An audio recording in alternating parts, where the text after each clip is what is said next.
प्रियंका की जीत ने कौमी सतह पर तवज्जो हासिल की है क्योंकि ये इनका कौमी सियासत में पहला इंतखाब है। वायनाड हल्का जो रिवायती तौर पर कांग्रेस की मजबूत सीट समझी जाती है, प्रियंका गांधी ने पूरे इंतखाबी अमल के दौरान मजबूत क़ियादत बरकरार रखी। इंतखाबी शरह 64.72% रही, जो 2024 के आम इंतखाब से कम है। प्रियंका ने किसानों के मसाइल और इलाके में सियाहत को फिरोग देने पर तवज्जो देने का वादा किया है।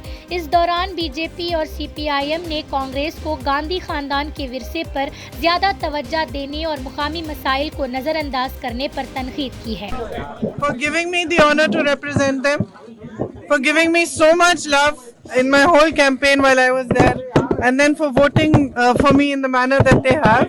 It's a testament to the fact that my brother worked hard there, and their love for him and their trust in me.